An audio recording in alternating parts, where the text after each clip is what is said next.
The morning the heatwave swallowed dry Mesa village was the kind of day when even the rattlesnakes hid under rocks and refused to come out.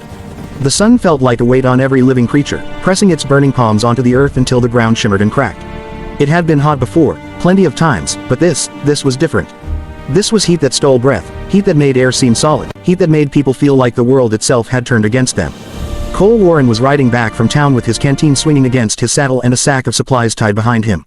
His horse, Flint, moved slowly, tail flicking to chase away flies that were too exhausted to bite. Cole's shirt stuck to his back, his hat felt like a pan that had sat too long over the fire. Even he, someone who'd worked ranches all his life, felt the heat digging into him in ways he'd never quite experienced. He saw the village far ahead, wavering in waves of heat like it was melting. The water tower looked bent from the distance, though Cole knew that was just the heat playing tricks. He had plans for the day: unload the supplies, feed the horses, fix a fence post near the west pasture. But those plans changed the moment he saw a woman stumbling near the old stone well in the center of the village.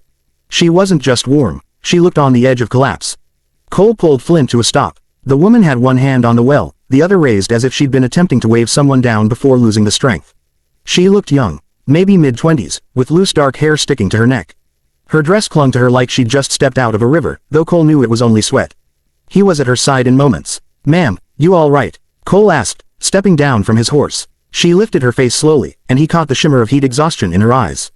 Breathing heavily, she swallowed hard before speaking. "Sir, please," she whispered, her voice trembling. "It's too hot in the village. I can't breathe anymore. I tried to get water but everything is burning. Please help me. Please, help me get cool." Her words were pleading, sincere, and desperate. Cole's heart tugged. "Easy," he said gently. "Looks like the heat hit you pretty hard. What's going on?" "My mother," she said, pressing a shaking hand to her forehead.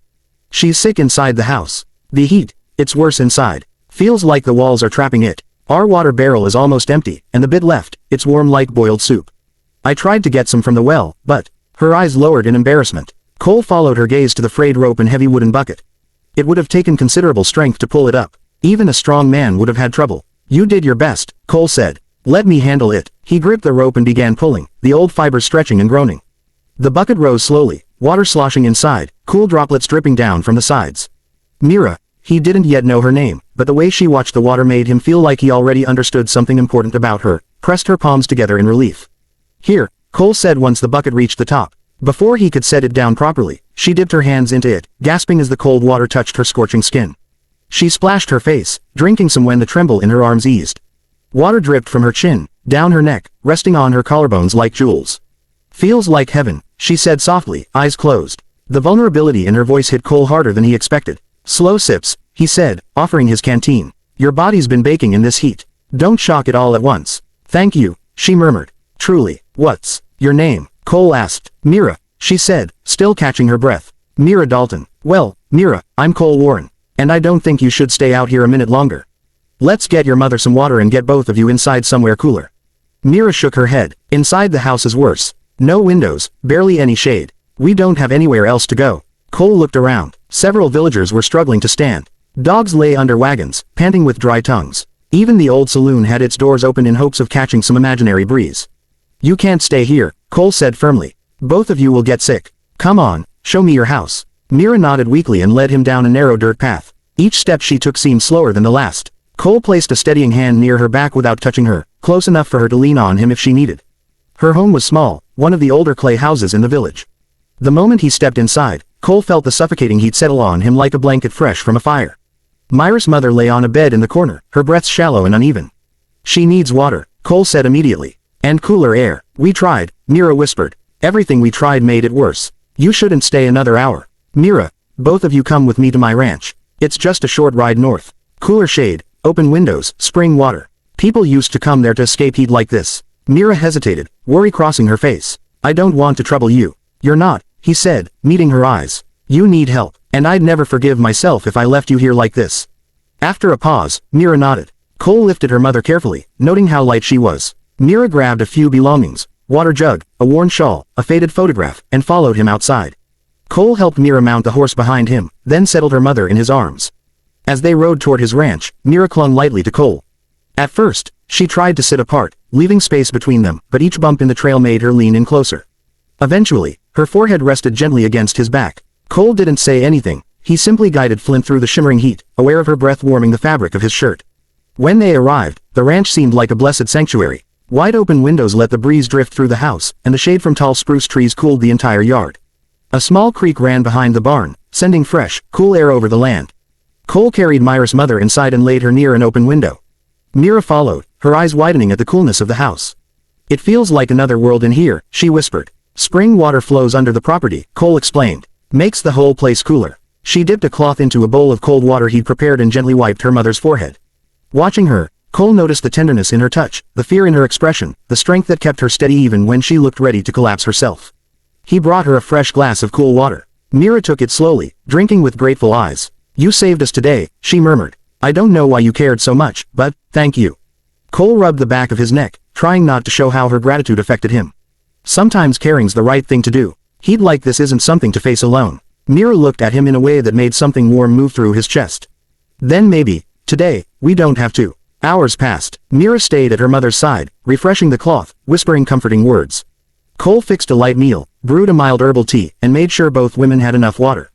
Myra's mother improved slowly, her breaths evening out. When Mira finally stepped out onto the porch for fresh air, Cole followed.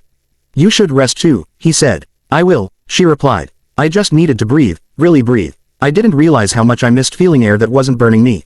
Cole chuckled softly. "This place does have a way with people. You're welcome to stay as long as you need. Until the heatwave passes, or longer." Mira looked down, her voice softening. "I don't know how to thank you." "You don't need to," Cole said. "But if you want, you can tell me more about yourself.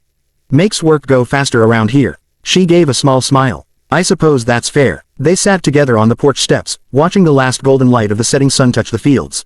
The cool breeze brushed over them like a blessing. Mira tucked a strand of hair behind her ear, but it fell back into her face. Cole reached forward instinctively, then paused. She noticed. "It's all right," she whispered. He brushed the hair back gently, his fingers barely grazing her cheek. Myra's breath hitched ever so slightly. Cole swallowed, suddenly aware of how close they were, how her eyes reflected the last amber light of the day. "You look tired," he said quietly. "It's been a long day," she replied. "You're safe here," Cole said. "Both of you." Mira glanced away, her voice trembling. "I wasn't used to it. Someone caring that quickly." Cole turned to watch the field. "Maybe you just needed someone to." Later, as night fell and the air cooled even further, Mira joined Cole in the kitchen. He handed her a warm cup of tea. "For sleep," he explained. She held the cup, her hands brushing his briefly. The touch lingered longer than either of them expected. Mira blushed but didn't pull away. "Cole," she said softly, "you're different." "How so?" he asked, pouring tea for himself. "You feel steady," she said. "Like someone the storm can't shake." Cole looked at her with a soft smile. "And you feel like someone who's had to survive more storms than most." They talked late into the night. About their childhoods, the way the village had changed, the loss of Myra's father, and the loneliness Cole never admitted to anyone. He learned Mira loved reading stories, collecting smooth stones near rivers, and fixing old things rather than throwing them away. She learned Cole built half his ranch by hand, loved music but never had time for it, and always made too much stew. "Someday," Mira said, smiling gently, "I'd like to hear you play something.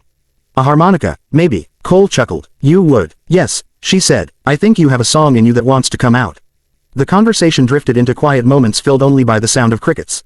Eventually, Mira stood. "I should sleep." Cole nodded. "You'll stay in the guest room across the hall. It'll stay cool through the night." She walked a few steps, then stopped and turned back. "Cole, yes." She hesitated. "Thank you again. For everything. I don't know what would have happened if you hadn't come to the well today." Cole stepped forward slowly. "Mira." Their eyes met, and the heat of the daytime felt like nothing compared to the warmth building between them. But he didn't rush. Neither did she. It was a moment held carefully, tenderly, something new forming between them. "Good night," she whispered at last. "Good night, Mira." Over the next several days, their connection grew quietly but deeply. Mira helped Cole water the animals in the cooler mornings, always keeping close to the shaded areas. Cole taught her how to tie knots, saddle a horse, and recognize signs of heat stress in livestock. They worked side by side, sharing small jokes, learning each other's rhythms. At times, Myra's mother would sit on the porch, smiling knowingly as she watched the two of them talk. When she regained enough strength, she whispered to Mira, "He's a good man, dear." Mira blushed every time. One night, after finishing chores, Cole found Mira near the creek, dipping her feet into the cool water. The moon shone over her, lighting her skin in pale silver. Her hair fell over her shoulders, and the breeze carried a scent of wild sage. "You shouldn't be out here alone," Cole said softly. She looked up. "I was waiting for you." He froze. "For me, yes." She patted the rock beside her. Cole sat, trying to steady his breathing. Mira looked at him with eyes full of gratitude, softness, and something growing warmer with every passing day.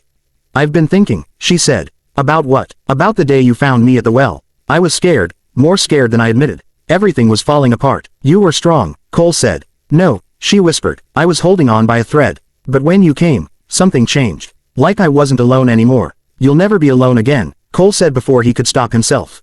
Myra's breath caught. Cole, he looked at her gently. I mean it. Mira placed her hand over his. Her touch was warm, steady. I've never met someone like you, she said. Someone who sees me, really sees me. Cole turned his hand, lacing his fingers with hers. And I've never met someone who makes a place feel less empty just by being in it. The night deepened around them, but neither felt the chill. Mira leaned her head against his shoulder, and Cole rested his cheek lightly against her hair. For a long while, they simply sat like that, letting the quiet and the creak in the moon speak for them. Eventually Mira whispered, Cole. Yes, she turned to him. I want to stay, here, with you, not just until the heat passes. His heart thudded hard. You mean that? Yes, she whispered. If you'll have me. Cole didn't answer with words. He lifted her chin gently, their breaths mingling, and kissed her softly, slow, warm, full of meaning. Myra's hands rose to his shoulders as she returned the kiss with a tenderness that made the world feel cooler, safer, brighter. When they pulled back, Mira rested her forehead against his. It's not hot anymore, she whispered with a smile. No, Cole murmured, not anymore. And as the moon watched over them, the ranch that once echoed with silence now held the beginning of something tender, steady, and beautifully cool.